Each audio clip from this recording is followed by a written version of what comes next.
Réalisée par un étudiant en architecture de l'Université Laval, cette présentation portera sur l'eau et ses différentes infrastructures. Elle proposera des interventions pouvant contribuer au quartier Djamalaï. L'eau est une ressource rare. Elle nous entoure, mais pourtant on l'oublie. Dans le quartier flottant où vit la communauté de Djamalaï, le revenu moyen est très faible et la recherche en eau potable est un réel combat quotidien. C'est la Société nationale des eaux du Sénégal, la SONES, qui s'occupe de la production de l'eau potable pour l'ensemble du pays. Une entreprise autrefois gouvernementale, elle fut divisée et privatisée par l'acte d'affermage. On créa alors la Sénégalaise des eaux, la SDE, qui gère aujourd'hui la distribution de l'eau au pays. Seulement 2 sources alimentent la péninsule de Dakar, la principale étant le lac de Guillé, dont la production est nettement insuffisante pour répondre à la migration urbaine. Avec un taux de croissance tel qu'on peut observer aujourd'hui, nous aurons besoin de 12 fois la production quotidienne du lac de Guillé pour subvenir à la population en 2030. En ajoutant de tels barrages, on menacerait l'équilibre écologique du fleuve Sénégal en entier. La seconde source d'alimentation de la ville de Dakar provient de son eau en sous-sol, la nappe phréatique de Tiaroy. En 1950, débutèrent les premiers forages et suivit une exploitation intensive. Dès 1988, les autorités arrêtèrent les forages. On avait dépassé la capacité de la nappe phréatique à se recharger. On avait contaminé l'eau douce en sous-sol par une trop grande infiltration d'eau salée et on avait commencé à ressentir l'infertilité de la terre due à la contamination. Depuis ce temps, on rejette d'énormes quantités d'eau provenant du lac de Guillé qui font remonter la nappe phréatique en surface, causant les inondations. D'ici 2025, il faudrait recommencer une exploitation de la nappe tout en contrôlant les infiltrations d'eau pour recréer un équilibre entre l'eau ajoutée à la nappe et l'eau déversée. À Pikine, le système d'épuration est désuet et la seule usine de Cambérène ne traite que 15% de l'eau de Dakar et rejette une grande partie non suffisamment traitée directement en mer.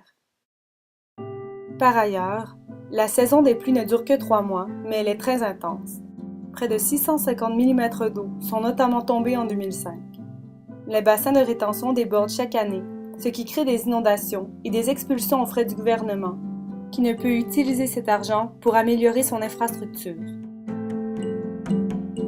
Grâce à l'intervention de l'IAGU et du CRDI, il fut possible de créer 4 fontaines et 95 branchements sociaux en outrepassant la SDE. Ceci donne maintenant un accès direct à l'eau pour un tiers des maisons du quartier. Les autres doivent payer plus cher pour boire aux fontaines ou vont puiser une eau contaminée par la percolation au travers de la décharge de Meubeuge. Puiser l'eau est pourtant un important facteur de cohésion sociale et représente pour une femme de Djamalaï près de 7 sorties par jour. Les latrines typiques de Djamalaï sont des doubles fosses qu'on dévie lorsqu'elles sont pleines. C'est un système éprouvé qui fonctionne très bien lorsqu'on vide la fosse. Seulement ici, les camions n'ont pas de route où passer. Le coût de la vidange est donc trop cher pour les foyers et les camions vont de toute façon déverser dans un lac tout près de Meubeuge. Le système d'assainissement est donc complètement inapproprié. Le lessivage par la pluie des déchets contamine la percolation de la nappe phréatique. Tous les puits sont donc contaminés par des bactéries, des parasites et des polluants chimiques. La population locale est consciente des effets néfastes directs de la consommation, mais elle n'a malheureusement pas toujours les moyens de consommer autre chose. Elle est aussi peu consciente des effets néfastes du contact indirect, de son usage en agriculture ou simplement dans le lavage quotidien. Voyons à présent des propositions pour Djamalaï qui consistent en de petites interventions, souvent des améliorations techniques, à l'échelle d'une concession. Elles ont pour but de pallier au manque d'eau global. La situation de l'eau locale étant tellement difficile qu'on mise sur la multiplication de systèmes alternatifs qui désengagent la population de la mainmise d'entreprises dites gouvernementales. On parle plutôt de récupération de l'eau de pluie, de recirculation des eaux usées et de retour à un cycle plus naturel de l'eau, pour protéger l'écosystème fragile des Niayes. Tout d'abord, en se basant sur une typologie vernaculaire de certaines régions du Sénégal, il serait intéressant d'adopter l'impluvium à la concession moderne. Encore aujourd'hui, l'introversion de la maison et la grande surface de toiture prédisposent les concessions à récupérer l'eau de pluie.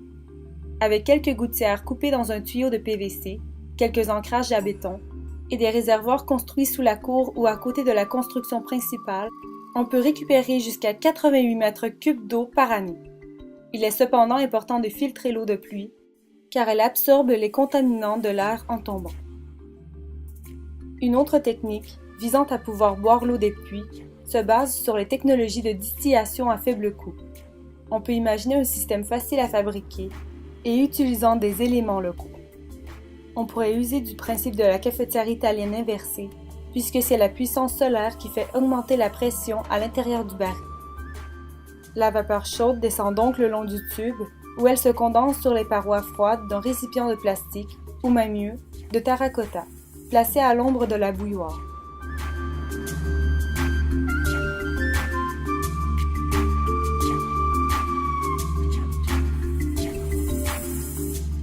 Par la suite, comme mentionné plus tôt, s'abreuver aux fontaines publiques coûte près de 3 fois plus cher aux consommateurs à cause d'une taxe pour les grands débits imposés par le gouvernement. Pour pallier au manque de pression dans le réseau et dans le but de desservir même les désavantagés par la topographie de Jamalaï, on pourrait installer des compteurs localisés à certains points stratégiques qui permettraient aux usagers d'avoir leur propre entrée d'eau. Ils n'auraient alors qu'à remplir des tours d'eau aux heures de faible demande sur le réseau et la gravité redonnerait une pression constante en tout temps. Cette façon permettrait de desservir les quartiers défavorisés de Jamalaï. Une autre intervention consisterait à procéder à une adaptation des fosses septiques. L'idée est de transformer les fosses doubles, décrites précédemment, en un système qui tolère l'erreur. Le premier bac deviendrait un système de filtration lente, composé de couches de sable successives qui laisseraient percoler une eau pré-traitée. On sépare les déchets plus solides pour les transformer dans une seconde fosse, le bioréacteur, pour en faire un compost utilisable dans les champs. Enfin, on pourrait se pencher sur l'idée d'un lavoir. L'eau qui s'accumule dans la dépression est stagnante. Elle encourage la prolifération des moustiques et des infections. Cette ressource en eau, malheureusement sale, divise le quartier en 2 parties distinctes. On propose une intervention paysagère qui reconnecterait les quartiers en offrant un lieu de rencontre privilégié, resserrant les liens au sein de la communauté. En combinant un système de dépollution des eaux à un lavoir offrant un point d'eau propre, on crée une recharge à la dépression qui deviendra à moyen terme un lac artificiel. La filtration naturelle tire parti du cycle de l'azote dans une série de bacs où s'effectuent successivement des réactions anaérobiques et aérobiques, pour finir par une filtration végétale. Diverses fonctions à but pédagogique comme des toilettes publiques, un lavoir et une collecte des eaux de ménage formeraient les habitants tout en leur apportant des infrastructures simples pour l'autogestion de leurs ressources en eau.